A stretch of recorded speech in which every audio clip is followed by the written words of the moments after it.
আসসালামু আলাইকুম বন্ধুরা, আপনারা আমার হাতের উপর দেখতে পাচ্ছেন একদিন বয়সী একটা সুন্দর ফুটফুটে বেবি।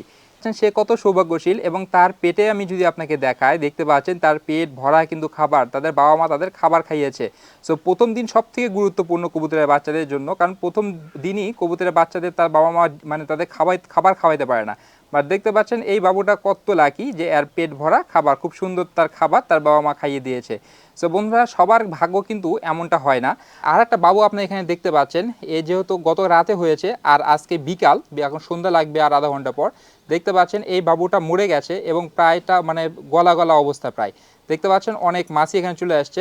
সো বন্ধুরা, বাবুদের বয়স যখন একদিন হয়, প্রথম দিন আমি নর্মালি কবুতরের বাচ্চা গায়ে হাত দিই না, তো আমি হাত দিই নাই, আমি লোক মানে খেয়ালও করি নাই। বাট আজকে আমি যেহেতু একদিন অতিবাহিত হয়ে গেছে, আমি দেখার জন্য যে বাবুদের কী কন্ডিশন, দেখতে পাই একটা এভাবে মরে পড়ে আছে। একটা বাচ্চা কিন্তু খুব সুন্দর সুস্থ, খুব হেলদি, এবং এর আগে এর বাবা মা যতবার ডিম বাচ্চা করেছে সবসময় 2বার করে ডিম বাচ্চা করেছে। এর বাবা মা খুব সুন্দর, খুব ভালোভাবে ডিম বাচ্চা করতে পারে। বাট এবার কি হলো এমন যে এই বাচ্চা মারা গেল কেন? সো বন্ধুরা, আমার ছাদ বাগান আপনারা দেখতে পাচ্ছেন, এখানে হালকা পাতলা বাতাস হচ্ছে। সো আমি একটা কাজ করব, এই যে এই বাবুটার কিন্তু এই বাতাসে সমস্যা হয়ে যেতে পারে, এই জন্য এই বাবুটাকে আমি আগে তার বাবা মার কোলে নিচে রেখে দিয়ে আসবো, যাতে সে মানে ভালোভাবে তার বাবা মার পেতে পারে। সো এই বাচ্চা মারা যাওয়ার সমস্যাটা যদি আমরা বাহির না করতে পারি, তাহলে কিন্তু এর বাবা মার, এই কবুতরের বাবা মার, যারা আমাকে মানে খুব সুন্দর ডিম বাচ্চা দেয়, সবসময় 2টো ডিম বাচ্চা দেয়, সমস্যা হয়ে যেতে পারে বাবা মার। যদি আর বাবা মার কারণে এই বাচ্চাটা মারা যায়, তাহলে সেটা আমার আইডেন্টিফাই করতে হবে, এবং এই বাচ্চা নিজের কারণে যদি মারা যায় সেটা আমার আইডেন্টিফাই করতে হবে, যাতে আমরা সমস্যার সমাধান করতে পারি। সো বন্ধুরা, একদিন বয়সী বাচ্চা মারা যাওয়ার বেশ কিছু কারণ আছে। তার মধ্যে সবথেকে বড় যে কারণটা হয়, আর বাবা মার মধ্যে যদি ভিটামিন বা মিনারেলসের যে ঘাটতিগুলো আছে সেগুলো যদি হয়ে থাকে, তাহলে কিন্তু এই বেবিটা মারা যেতে পারে।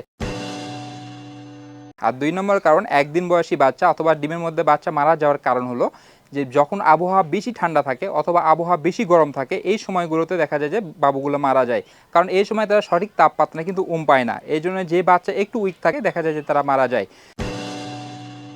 বন্ধুরা, 3 নম্বর কারণ হচ্ছে, বাবা মা যদি এক্সপিরিয়েন্স না থাকে, এরকম ছোট গুদুগুদু বাবুরা হয়েছে তাদের খাওয়ানোর, তাহলে দেখা যায় যে বাবুগুলো মারা যায় বাবা মার পায়ের নিচে পড়ে, আনএক্সপিরিয়েন্স হওয়ার কারণে। তো বন্ধুরা, এরকম আরও অনেক কিছু কারণ আছে যে কারণে কবুতরের বাচ্চা মারা যায় একদিন বয়সে। বাট এই কবুতরের বাচ্চা মারা যাওয়ার কারণ যেটা, সেটা আমি কিন্তু খুব ভালোভাবে জানি। তো বন্ধুরা, এর বাবা মা যেহেতু আমার কাছে থাকে, এর আগেও কিন্তু সে বাবা মা 3-4বার ডিম বাচ্চা করেছে এবং প্রত্যেকবার তার 2টা করে ডিম ফুটেছে। বাট কোনো সময় এমন হয়নি তার বাচ্চা মারা গিয়েছে, কারণ আমি প্রত্যেকবার তাকে খুব ডিম বাচ্চা করার আগে আমি খুব সুন্দরভাবে তাদের কিন্তু মানে কেয়ার করি। তাদের ভিটামিন কোর্স করাই, মিনারেল কোর্স করাই, এবং গ্রিট খাইতে দিই এবং গোসল করে দিই, খুব সুন্দরভাবে কেয়ার করি। এর জন্য দেখা যায় যে না, এই এমন সমস্যা কোনো সময় হয় না। তো প্রথম নম্বর সমস্যা, এটা হওয়ার সম্ভাবনা নেই যে তার বাবা মার ভিটামিন মিনারেলসের কারণে এ মারা গেছে। তো বন্ধুরা, আবহাওয়া যদি খুবই গরম থাকে বা খুবই ঠান্ডা থাকে, যথাযথ আবহাওয়া না থাকে এদের বেড়ে ওঠার জন্য, তো যেই বাচ্চাগুলো একটু উইক থাকে, বিশেষ করে তারা ডিমের মধ্যে মারা যায়। আর কেউ কেউ আছে ডিম থেকে বাইরে হতে পারলেও মানে দুনিয়াতে এসে আর মানে বাঁচতে পারে না, কারণ বাবা মা যখন খাওয়ানোর চেষ্টা করে তখন তাদের মধ্যে সেই শক্তিটা থাকে না, এনার্জি থাকে না যে বাবা মার মুখের মধ্যে মুখ দিয়ে সে খাবার খাবে, এই জন্য দেখা যায় যে মারা যায়। তো আমি গেস করছি এই কারণে সে মারা গিয়ে থাকবে। তো ঠিক আছে বন্ধুরা, সবাই ভালো থাকবেন। আশা করি ভিডিওটা একটু ইনফরমেটিভ ছিল, আপনার কিছু ইনফরমেশন পেয়েছেন। আপনার এবং আপনার পাখির সুস্থতা কামনা করে আজকের মতো ভিডিও এখানে শেষ করছি। আল্লাহ হাফিজ।